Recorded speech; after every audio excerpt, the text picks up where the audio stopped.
The ceremonial gown weighs heavier than chains. Ceres stands before the altar in the great hall of Thornwick Keep, white silk pooling at her feet like spilled milk, like surrender, like death dressed up as celebration.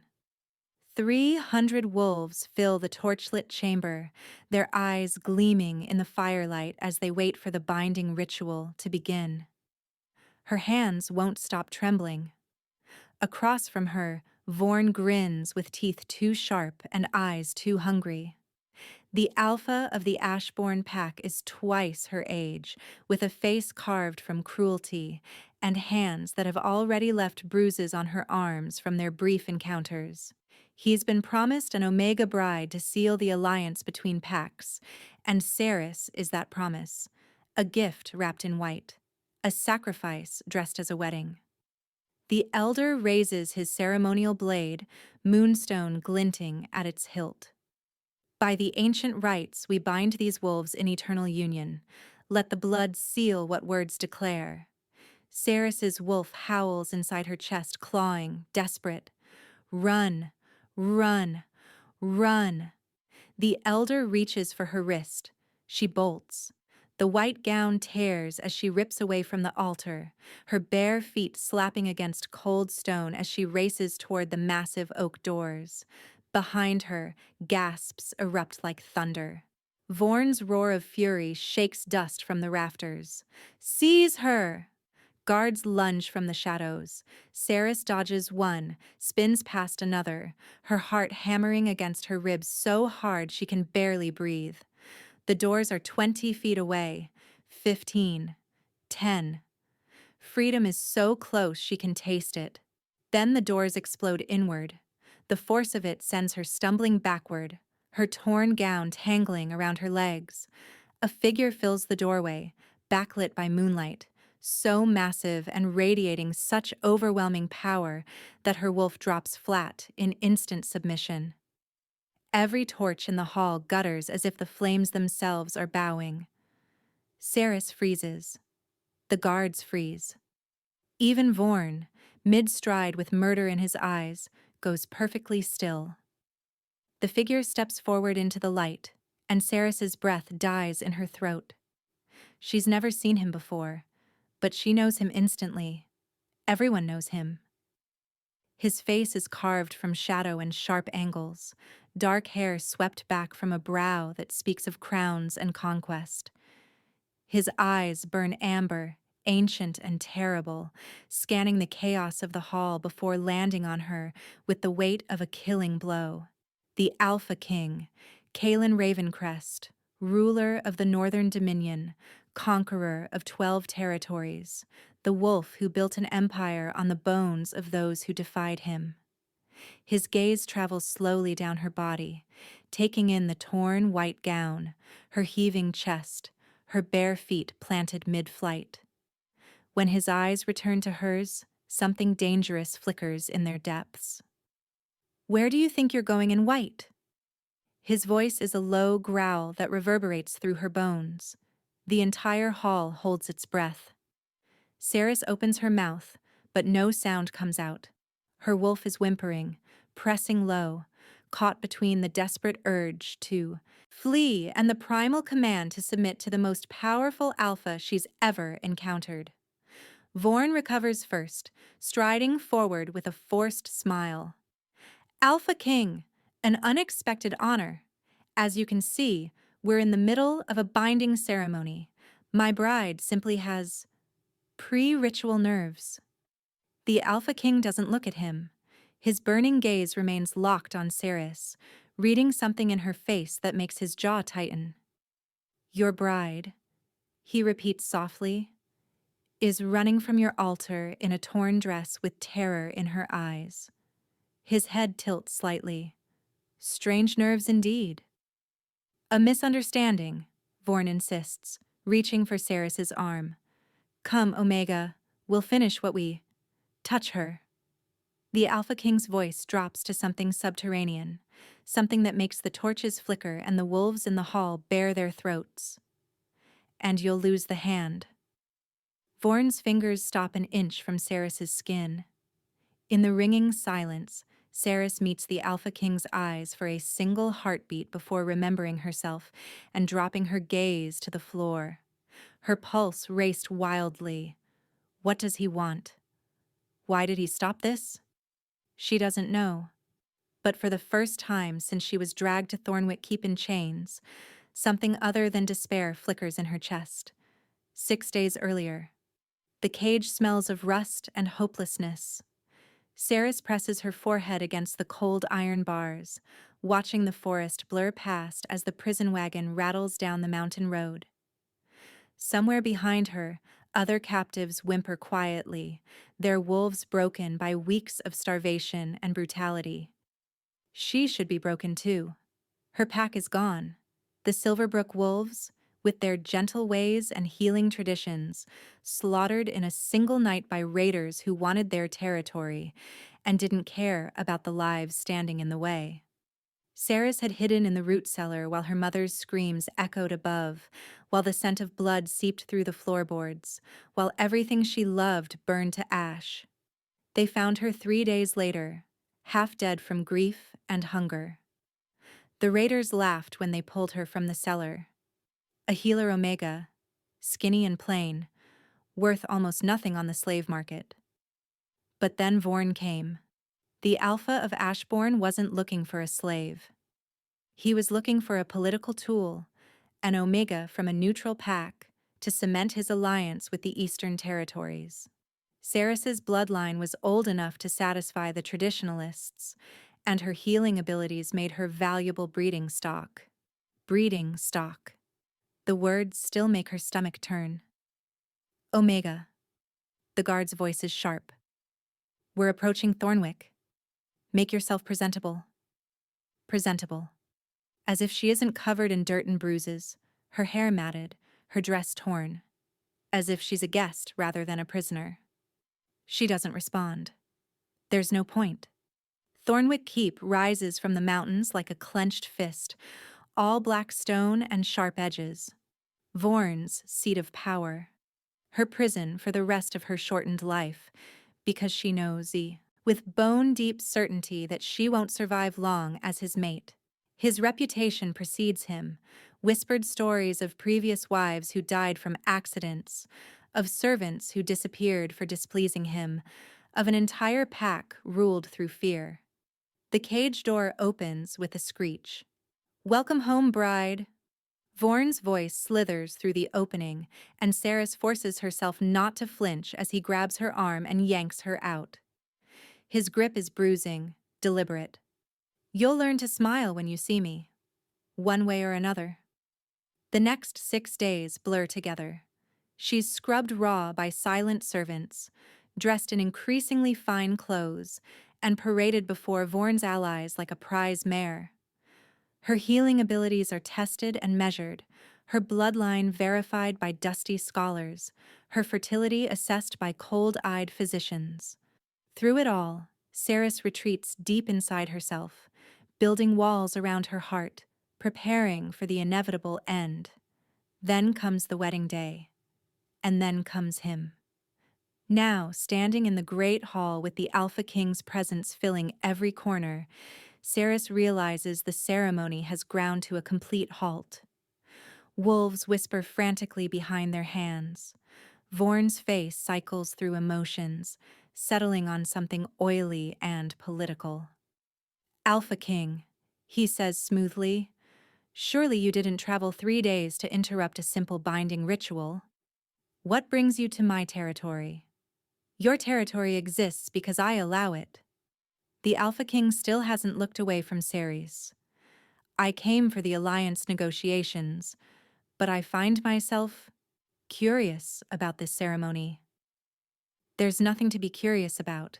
The Omega was purchased legally from... Purchased. The word hangs in the air like smoke. So she's not a willing bride. Willing? Vorn laughs, but it sounds forced. Since when do Omegas need to be willing? She's property. A very expensive property that belongs to me. Something shifts in the Alpha King's expression. Something cold and calculating. How expensive? The hall goes utterly silent. Vorn blinks. What? You said she's expensive property. The Alpha King reaches into his cloak and produces a leather pouch that clinks heavily with coin. I'm asking how much? She's not for sale. The Alliance will proceed regardless.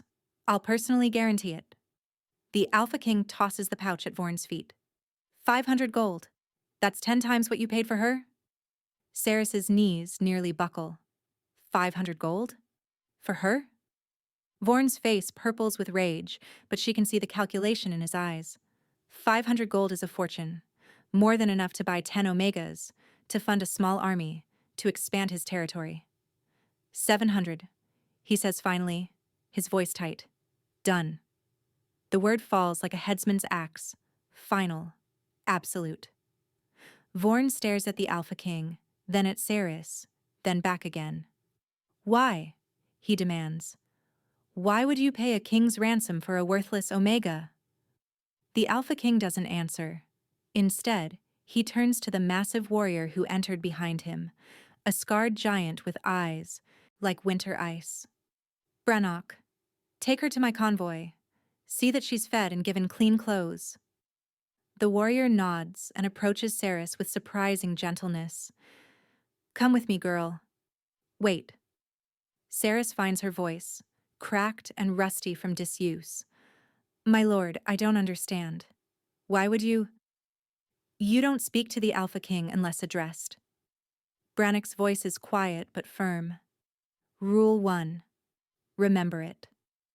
He leads her toward the shattered doors, his massive body shielding her from the hungry stares of the hall. As they pass the threshold, Saris can't help but glance back. The Alpha King stands motionless, watching her leave with an expression she can't read. Why? The question burns in her chest. Why save me? She doesn't know. But as the cold night air hits her face and the stars wheel overhead, she realizes she's breathing freely for the first time in months. Whatever comes next, at least she escaped Vorn's altar. At least she's still alive. The journey north takes 4 days. Saris rides in an enclosed carriage rather than a cage, a luxury so foreign it makes her skin itch. Through the window, she watches the landscape transform from Thornwick's jagged peaks to rolling forests, then to the vast frozen tundra of the Northern Dominion, the Alpha King's territory. She catches glimpses of him sometimes, riding at the head of the convoy on a massive black destrier. He never looks back at her carriage, never acknowledges her existence. It's as if the wolf who paid 700 gold for her has already forgotten the purchase. Maybe he has, she thinks bitterly. Maybe I'm just another acquisition, another piece of property to add to his collection. But that doesn't explain the burning intensity in his eyes when he'd looked at her. That doesn't explain the cold fury in his voice when he'd threatened Vorn. On the second night, she wakes to shouting. Saris peers through the carriage window to see warriors gathered around a fallen figure. Someone is hurt, their leg twisted at a wrong angle, blood darkening the snow beneath them. Her wolf surges forward before she can stop it. Healer. The instinct is bone deep, inherited from generations of Silverbrook wolves. Someone is hurt. Help them. She's out of the carriage before she consciously decides to move, her bare feet sinking into the freezing snow as she rushes toward the injured warrior. The men turn to stare at her with expressions ranging from confusion to hostility. What's the Omega doing out of the carriage? Someone demands. Get back inside, another snarls. This doesn't concern you. But Saris has already seen the wound. The warrior, barely more than a boy, has a compound fracture, bone jutting through skin. Without treatment, infection will set in within hours. He could lose the leg. He could die. I can help, she says, dropping to her knees beside him. I'm a healer, please. Let me. Rough hands grab her shoulders, yanking her backward. Healers. The warrior who grabbed her spits the word like a curse. We don't need your weak magic here. Northern wolves are strong. We heal ourselves, or we die trying. But he'll die if... Then he dies with honor. The warrior shoves her toward the carriage. Get back inside, Omega, and stay there. Sarah stumbles, her palms scraping against frozen ground. Tears of frustration burn her eyes as she watches them lift the injured boy, his screams echoing through the forest as they jostle his broken leg. I could save him. I could help. But no one wants her help. She climbs back into the carriage, shivering, and doesn't sleep for the rest of the night. The boy's screams echo in her dreams. Ravencrest Citadel emerges from the mountains like a frozen crown. The fortress is carved directly into the stone, towers stretching toward a sky heavy with snow clouds.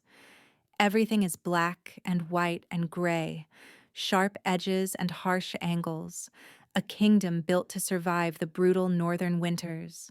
As the convoy passes through the massive gates, Sarah sees wolves everywhere, training in the courtyards, sparring on the ramparts, moving with military precision through the corridors.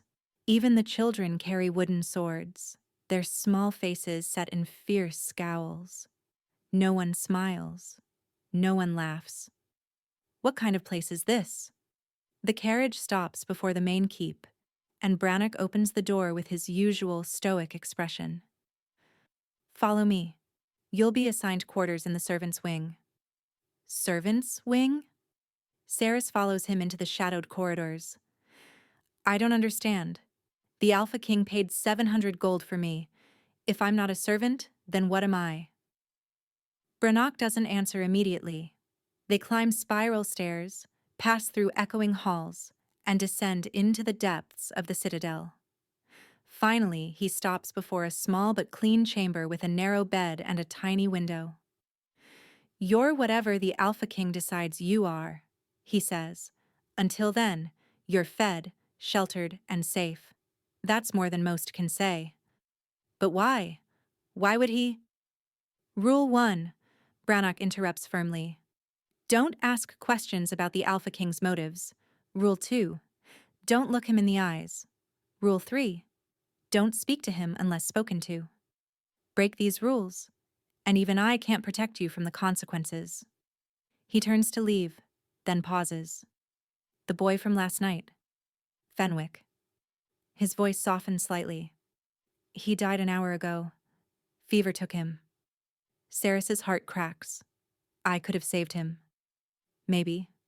Brannock's scarred face is unreadable, but that's not our way. Here, weakness is death. Remember that. The door closes behind him, leaving Saris alone in the cold chamber. She sinks onto the narrow bed, her body shaking with suppressed sobs. The boy died. Fenwick died because no one would let her help. Because healing is weakness. Because this frozen kingdom values suffering over survival. What have I traded one prison for another? Through the tiny window she can see the Alpha King crossing the courtyard below, his dark cloak snapping in the wind. Warriors bow as he passes, their faces tight, with fear and respect. He looks up suddenly, as if sensing her gaze. Their eyes meet for a single heartbeat before Saris jerks away from the window, her heart racing. What does he want from me? The question haunts her into restless sleep. 2 weeks pass in the Citadel, and Saris learns to survive. She scrubs floors, tends fires, washes linens. The work is hard but honest, and no one raises a hand to her, a mercy she'd almost forgotten existed. The other servants are distant but not unkind, too focused on their own survival to bother with the strange Omega the Alpha King brought home. But watching the suffering around her is its own kind of torture. Every day, warriors limp through the corridors with wounds that could be healed in minutes. A kitchen maid burns her hand and bites through her lip rather than admit the pain. A young guard develops a festering cut that spreads angry red tendrils up his arm, and when Saris offers to help, he looks at her like she suggested he sprout wings. Healing is for the weak. He says coldly, "I'd rather die than accept Omega magic." He nearly does. She hears later that he lost the arm. The waste of it makes her want to scream. All this needless suffering, all this pain that she could ease if they would just let her. But every time she offers, she's met with the same contemptuous refusal. Weak, soft, Omega magic. She begins to understand why the Alpha King bought her and then forgot her. In this world, her abilities aren't valuable, they're shameful. Her chance to speak to him comes unexpectedly. She's carrying linens through the Great Hall when the Alpha King enters with his advisors, discussing border disputes and patrol rotations. His voice carries the cold authority she's come to associate with him, but up close, she can see the exhaustion etched around his eyes. He looks tired, she thinks before she can stop herself. Tired and alone. The realization makes her bold. She steps forward, clutching her linens like armor. "My lord." The conversation stops. Every eye in the hall turns to her, expressions ranging from shock to outrage. "My lord," she presses on, her voice trembling but determined. "I wanted to ask about my purpose here. You paid 700 gold for me, but no one will let me heal. I don't understand what you want from—" "How dare you?" A silver-haired advisor steps forward, his face purple with indignation. "A servant does not address the Alpha King directly. You forget your place, Omega." "But I'm not just a servant, I'm a healer. My abilities—" "Your abilities are worthless here." The advisor's voice drips contempt. "We are northern wolves. We don't coddle weakness with magic tricks." "It's not coddling, it's—" "Enough." The Alpha King's voice cuts through the argument like a blade. Ceres's mouth snaps shut. He looks at her, finally, fully. His amber eyes are cold, distant, as impenetrable as frozen stone. "You were purchased to satisfy a curiosity. That curiosity is satisfied. Return to your duties." The dismissal hits like a physical blow. Ceres opens her mouth to protest, to argue, to demand an explanation, but Brannock appears at her elbow, his grip firm on her arm. "Come," he murmurs, "before you make it worse." He pulls her from the hall as her cheeks burn with humiliation. Behind her, she hears the advisor's mocking laughter, the Alpha King's voice resuming its cold discussion of borders and battles. A curiosity. The word echoes in her skull. That's all I am. A curiosity. 3 days later, everything changes. Ceres is sweeping the training courtyard when the scream shatters the morning air. A young girl, no more than 10, has fallen from the climbing wall during drills. Her body lies crumpled on the stone, her leg bent completely wrong, bone gleaming white through torn flesh. Blood pools beneath her, spreading too fast. The training master strides over, his face expressionless. "Get up." The girl tries. She can't. Her scream dissolves into broken sobs. Pathetic. The master grabs her shattered leg and twists. The crack of bone makes Ceres's stomach heave. This is what happens to weak wolves. You want to cry? Cry louder. Let everyone hear your shame. "Please." The girl whimpers. "Please, it hurts." "Pain makes us strong." He twists again. "Say it." Something inside Ceres ignites. She doesn't remember crossing the courtyard. She doesn't remember shoving the training master aside. She only knows that suddenly she's kneeling beside the girl, her hands already glowing with warm, golden light as healing energy flows from her palms. "What are you doing?" The training master's roar barely registers. "Stop! You'll corrupt her!" But Ceres can't stop. Won't stop. The girl's leg is so badly damaged, the bone shattered in 3 places, infection already setting in from the dirt ground into the wound. Without healing, she'll lose the leg. She'll probably die. Not this one. Not today. The golden light intensifies, flowing into broken bone, knitting torn muscle, purging poison from blood. The girl's screams fade to whimpers, then to confused silence as pain gives way to warmth. When Saris finally sits back, exhausted, the leg is whole. Perfect. Not even a scar. The courtyard is utterly silent. Saris looks up to find dozens of warriors staring at her with expressions of shock, disgust, and something else she can't name. The training master's face is purple with rage. "You!" he snarls, reaching for his sword. "You've corrupted her. You've stolen her trial. The penalty for interfering with training is..." "Is what?" The voice comes from above. Saris's head snaps up. The Alpha King stands on the balcony overlooking the courtyard, his dark figure silhouetted against the gray sky. His face is unreadable, but his amber eyes burn as they take in the scene. The healed girl, the glowing Omega, the furious training master. "My king." The training master bows hastily.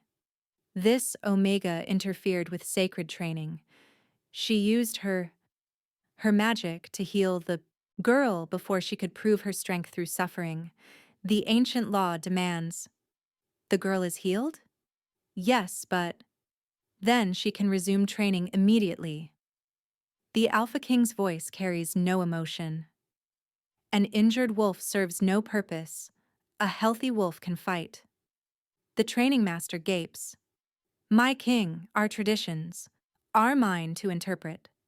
Cold finality rings in every word. The Omega acted. The girl is whole. The matter is closed. He turns and disappears into the Citadel without another word. Saris stays frozen on her knees, her heart racing.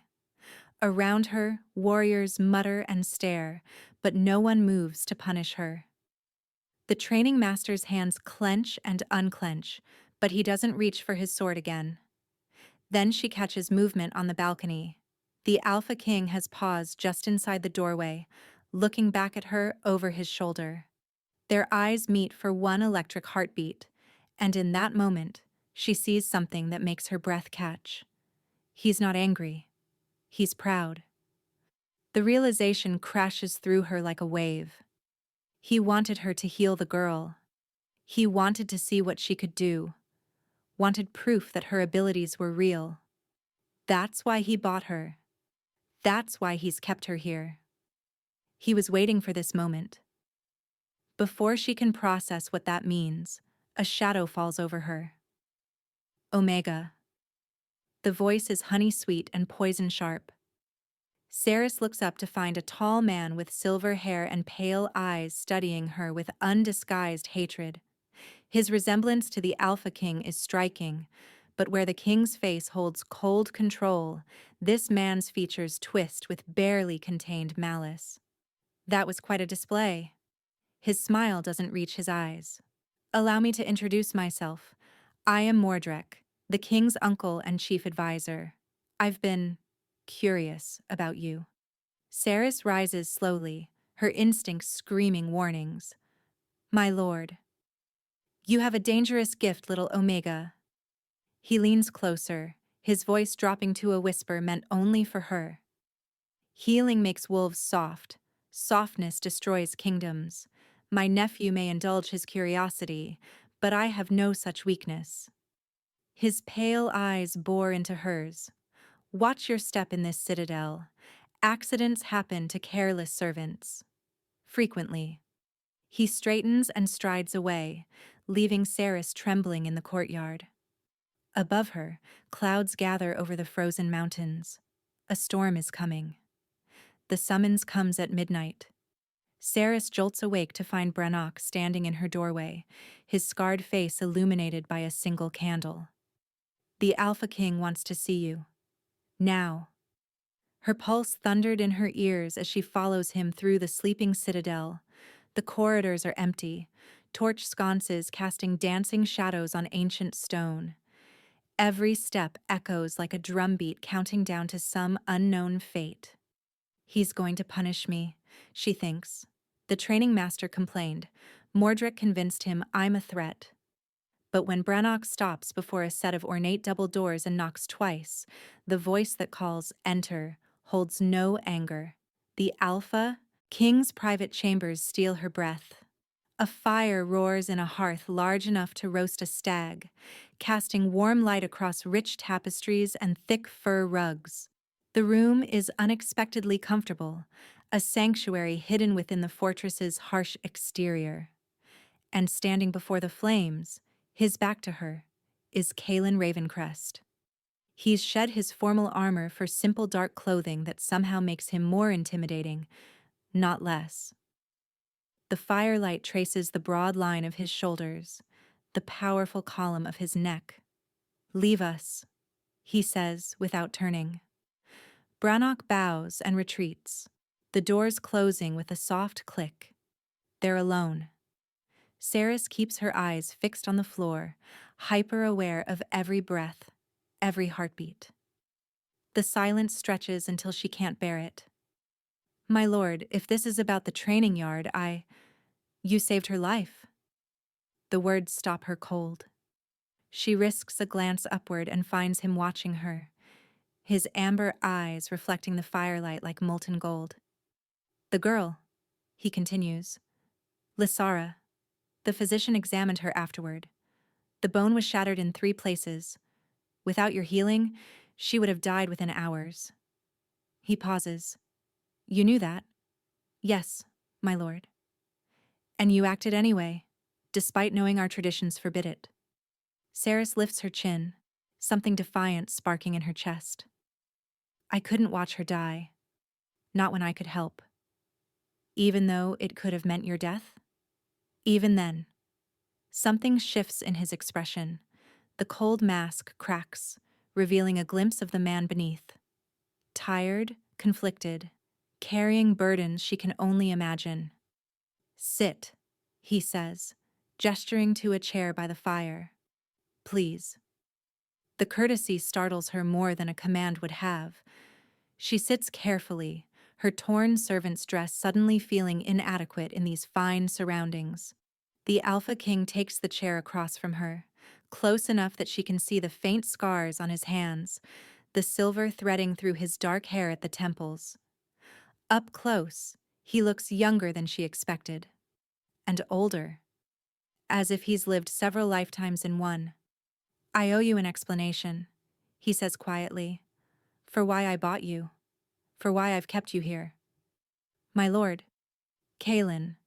His voice softens. "When we're alone, you may call me Kalen." The intimacy of it makes her cheeks warm. Kalen, you don't owe me anything. I owe you the truth." He stares into the fire, and when he speaks again, his voice carries the weight of old grief. 20 years ago, my pack was destroyed. The Ravencrest wolves were different then.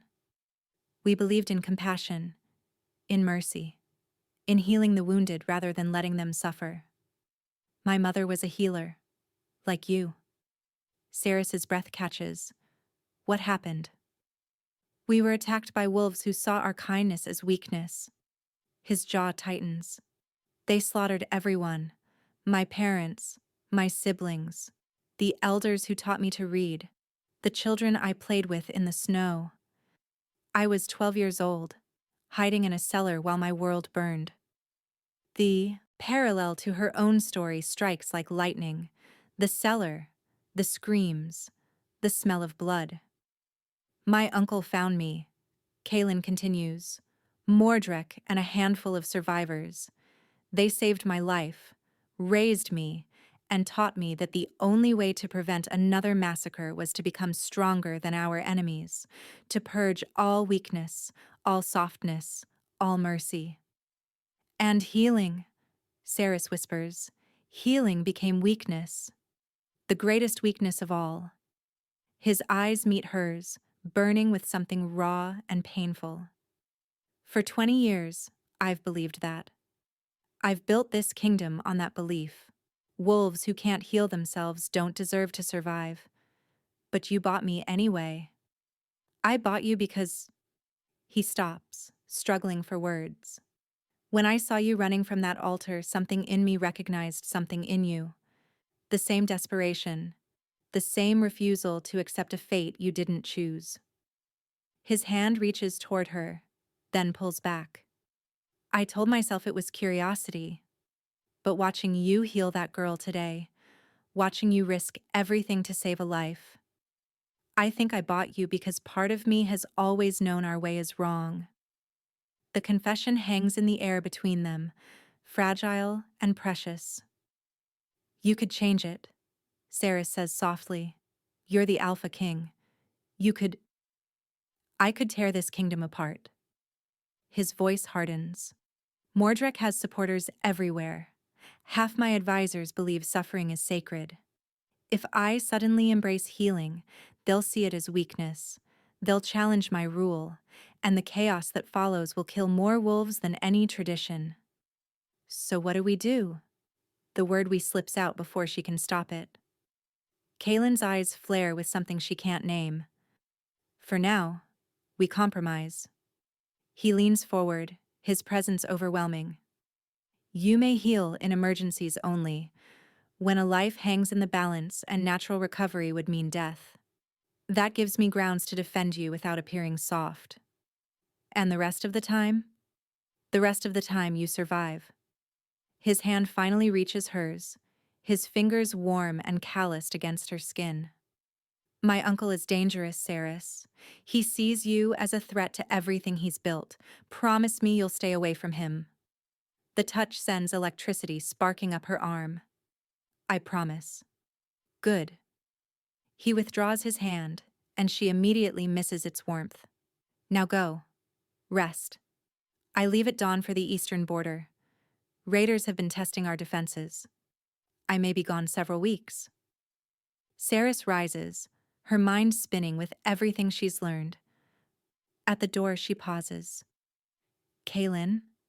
He looks up, and the vulnerability in his face makes her heart ache. Your mother, she says softly. Would she be proud of the king you've become? Pain flashes across his features. I don't know. I've tried so hard to be strong that I've forgotten what she would have wanted. Maybe she would have wanted you to be kind.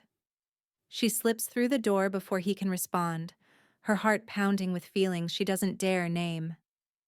The Alpha King rides, out at dawn with 300 warriors, leaving the Citadel quiet and strange without his commanding presence.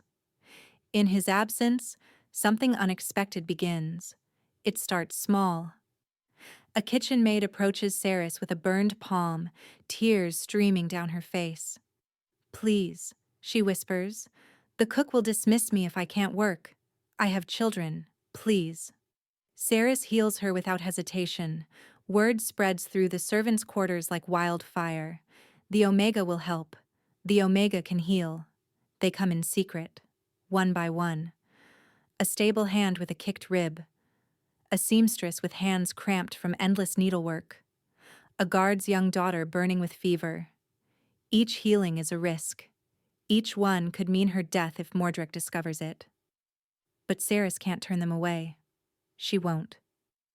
And slowly, miraculously, the Citadel begins to change. Laughter echoes in corridors that knew only silence. Children play games in the courtyard, their giggles bouncing off stone walls. Servants hum while they work, their movements lighter, their faces brighter. Even some warriors begin to soften. A trainer who once kicked fallen recruits now offers his hand to help them up. A captain known for brutal discipline starts praising effort alongside demanding perfection. The transformation is subtle, but Saris sees it everywhere. Joy seeping through cracks in the fortress's harsh exterior. Hope taking root in frozen ground. What will he think when he returns? The question haunts her nights. Will he see the healing she's brought? Or only the weakness his uncle warned him about? 3 weeks pass. Then 4. Messages arrive occasionally. The campaign goes well. The raiders are retreating. The king will return soon. Saris counts the days like prayers. The horns wake her at midnight. Not the triumphant blare of victory, but the urgent, desperate wail that means emergency. Ceres throws on her cloak and races outside, joining the crowd gathering in the main courtyard. Through the gates ride 5 warriors, their wolves lathered and exhausted. At their center, slumped across his saddle, is the Alpha King. Healer! The lead rider's voice cracks with desperation. Where is the healer? Ceres shoves through the crowd, her chest tight with dread. Here, I'm here. They lift Kalen from his horse and she sees the wound, a jagged gash across his abdomen, blackened at the edges, weeping something that smells wrong. Silver poison, the same corruption she's heard about in whispered horror stories. Assassin's blade, Brannock says grimly, appearing beside her. Coated in moonsbane. His wolf can't heal it, nothing can heal it. I can try. Ceres drops to her knees beside the king, her hands already glowing with golden light. Get him to his chambers, now. They carry him through the Citadel, Ceres running alongside with her palm pressed to the wound, fighting the poison spread with everything she has. By the time they reach his chambers, her vision is swimming with exhaustion. Everyone out, she commands, her voice carrying authority she didn't know she possessed. I need silence. I need time. The warriors hesitate, looking to Brannock. You heard her? The scarred giant says quietly. Go. They file out, leaving Ceres alone with the dying king. The healing takes hours. The moonsbane fights her at every turn, burning through her energy like acid through silk. She pours everything she has into him, her strength, her hope, her desperate prayers to whatever gods might listen. Don't die. Please don't die. I just found you. Somewhere around dawn, the poison finally breaks. Kalen's breathing steadies. Color returns to his ashen face. The wound closes, leaving nothing but a faint silver scar. Ceres collapses beside the bed, utterly spent. When she wakes, weak sunlight streams through the windows and a warm hand holds hers. Ceres? Her eyes flutter open. Kalen is awake, propped against his pillows, watching her with an expression that makes her heart stutter. You saved me, he says softly. I couldn't let you die. Her voice cracks. Not you. His thumb traces circles on her palm. I dreamed of you, while the poison burned through me. I heard your voice calling me back. Kalen, I was wrong. The words come rough, torn from somewhere deep. About healing, about weakness, about everything. His amber eyes burn into hers. You're the strongest person I've ever known, and I've been a fool. The door crashes open. Mordred stands in the doorway, his pale eyes taking in the scene, the king in bed, the Omega holding his hand, the obvious intimacy between them. So, he says, his voice silk wrapped around steel. The rumors are true. Our king has been corrupted by Omega magic. Uncle. Kalen's voice hardens. This isn't what? Isn't weakness? Isn't exactly what I warned you about? Mordred stalks into the room, his silver hair gleaming like a blade. She's infected you with her softness. I can see it in your eyes. The kingdom our fathers built. The kingdom I helped you conquer. You'd throw it all away for this. Choose your next word carefully. Kalen growls. Mordred's lips curve into something cruel. This is far from over, nephew. The council will hear of this. Our allies will hear of this. And when they see how far you've fallen, he turns and strides out, his footsteps echoing like a death knell. Ceres trembles. He's going to destroy us. No. Kalen's jaw sets with familiar determination. He'll try, but he won't succeed. His hand tightens on hers. I won't let him. 4 days later, Mordred makes his move. The knock at Ceres's door comes well after midnight, sharp and authoritative. A guard she doesn't recognize stands in the hallway, his expression professionally blank. The Alpha King requires your presence, he says. Immediately. Something feels wrong. The guard's scent is unfamiliar, his eyes too cold. But Saris has been summoned to Kaelin's chambers before. Maybe he needs her healing again. She follows the guard through sleeping corridors, downstairs she doesn't recognize, into parts of the Citadel she's never seen. Where are we going? She asks, unease prickling her spine. This isn't the way to the king's chambers. The guard doesn't answer. They descend deeper, the air growing damp and cold. Stone walls press close, torchlight flickering over ancient iron doors. The dungeons. Wait. Sarah stops walking. This is wrong. You need to come with me. The guard's hand clamps down on her arm, his grip bruising. Now. He drags her into a circular chamber lined with empty cells. More guards wait in the shadows, their faces hidden behind iron helms. And in the center of the room stands Mordrek. Welcome, little healer. His smile was a blade wrapped in silk. So good of you to join us. Fear crystallizes in her chest. The king didn't summon me. No, he didn't. Mordrek circles her slowly, a predator savoring its prey. My nephew is indisposed. A sleeping draft in his evening wine, nothing lethal. I'm not a monster. What do you want? I want to save this kingdom. His voice hardens. You've corrupted the king with your weakness. You've infected my citadel with your healing poison. Wolves who should be strong now depend on Omega magic. Children who should learn through pain now expect mercy. That's not corruption. That's compassion. Compassion killed my brother. The mask shatters. Mordrek's face twists with decades of rage and grief. Compassion slaughtered our pack. Compassion left a 12-year-old boy sobbing in a cellar while his mother's screams echoed above. Saris's blood runs cold. You blame healers for what happened. I blame weakness, and you are weakness incarnate. He draws a dagger from his belt, its blade gleaming with the same oily sheen she recognizes from Kaelin's wound, Moonsbane. Tonight, you disappear. A tragic accident, a runaway servant who ventured too far into the mountains, and my nephew will learn once again that mercy is death. He lunges.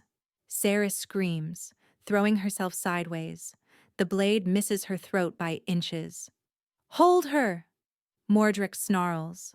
Guards surge forward, grabbing her arms, forcing her to her knees. The Moonsbane dagger glints in the torchlight as Mordrek raises it above her heart. Any last words, little healer?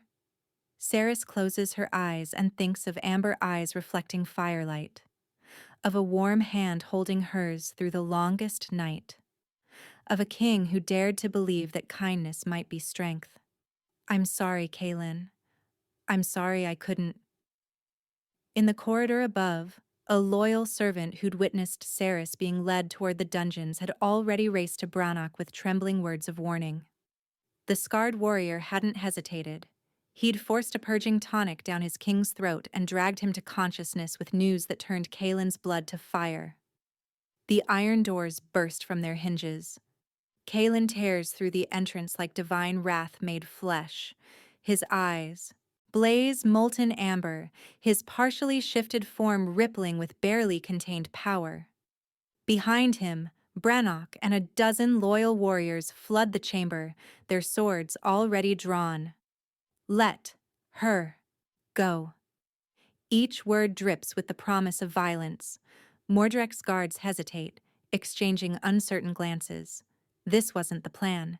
The king was supposed to be unconscious until dawn. Nephew. Mordrek's voice stays calm, but Saris can see the calculation in his eyes. You're making a mistake. This Omega has saved my life, has brought joy to a kingdom that forgot how to smile, has more strength in her little finger than you have in your entire withered soul. Kaelin stalks forward, each step a thunderclap of authority. Now, Let her go. The guards release her. Saris scrambles backward, her heart pounding. Mordrek's mask finally cracks. You would destroy everything we built? For her? I would burn it all down and start again. Kalen's voice drops to something deadly quiet. Because what we built was wrong. A kingdom of suffering isn't strength. It's just suffering. And I'm done. Then you leave me no choice. Mordrek moves with speed that belies his age.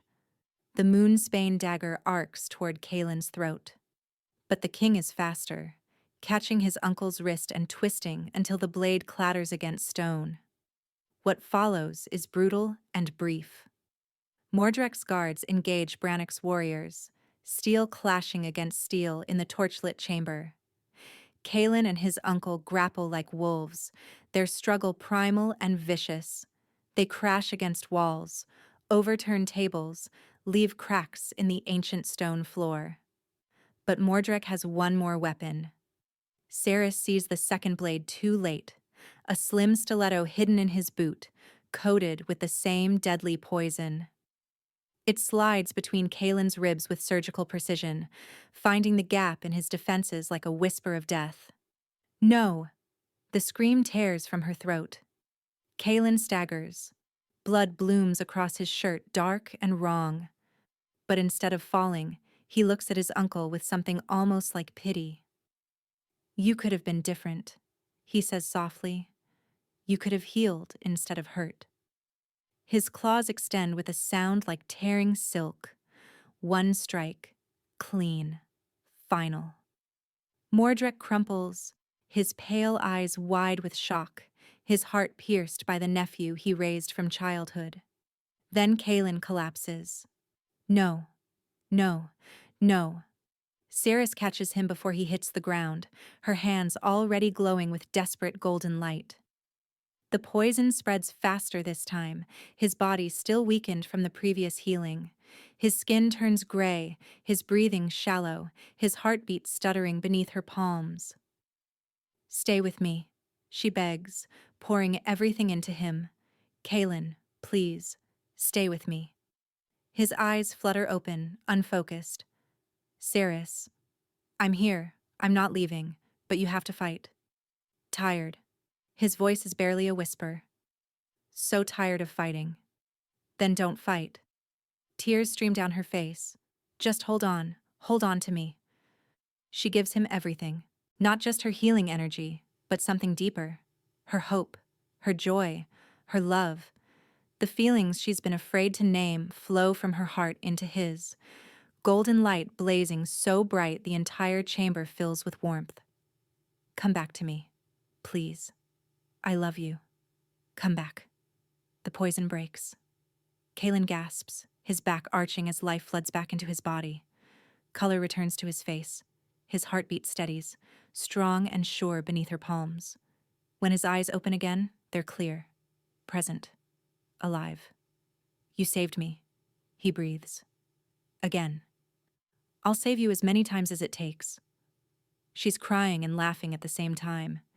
You impossible, stubborn, wonderful wolf. His hand comes up to cup her face, his thumb brushing away her tears. I love you, he says simply. I think I've loved you since the moment I saw you running from that altar in your torn white dress. The bravest, most beautiful thing I'd ever seen. I love you too. The words feel like coming home. Even when you were cold and distant and impossibly frustrating. Especially then? Especially then. He pulls her down and kisses her, soft and desperate and full of promises. Around them, the battle has ended.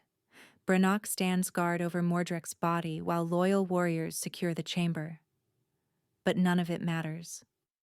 Nothing matters except this moment, this man, this love that defied everything. Spring comes to Ravencrest Citadel, and with it, transformation. Where once there were only training yards, gardens now bloom with healing herbs, their fragrant leaves catching the mountain breeze. The clash of weapons still echoes through the courtyards, but now it's accompanied by laughter and encouragement. Warriors who once fought to dominate now train to protect, understanding that true strength lies in defending what matters. The healing halls Ceres established overflow with patients and apprentices. Young wolves who once would have hidden their injuries now seek treatment openly, knowing that recovery isn't weakness, it's wisdom. The old ways fade slowly, but they fade. Kalen moves through his kingdom like a different man. His power hasn't diminished. If anything, his wolves respect him more than ever. But now his strength is tempered with mercy, his commands softened with compassion. Children no longer cower when he passes. They wave. On the night of the summer solstice, when the sun barely sets and the sky burns with color, the entire pack gathers in the great courtyard. Sarah stands before the altar, wrapped not in sacrificial white, but in a gown of deep silver that shimmers like starlight. Her hair is woven with mountain flowers, her face radiant with joy. Kalen waits for her, his amber eyes soft with love. 6 months ago, he says, his voice carrying to every ear, I bought this woman from an altar where she was meant for another. I told myself it was curiosity, but I know now it was fate. He takes her hands, his grip warm and sure. She came to us as property. She stayed as a healer. And today, she becomes my queen. The pack howls its approval, voices rising toward the endless sky. Under the light of a sun that refuses to set, Kalen marks her as his mate. The gentle bite is a promise, a claiming, a vow that needs no words. Their wolves twine together. His dark as midnight, hers silver as moonlight, two halves of a whole finally complete. I love you, Ceres whispers against his lips, my impossible king. I love you, he answers, pulling her closer. My brave healer. The celebration lasts until dawn. Music fills the halls. Children dance between the legs of warriors. Servants and nobles drink side by side, old divisions dissolving in the warmth of shared joy. And in the center of it all, the Alpha King and his queen begin there forever. Together, they will build something new. A kingdom where strength means protection, where healing is honored, where love, not fear, rules. Together, they will prove that mercy isn't weakness. It's the greatest power of all.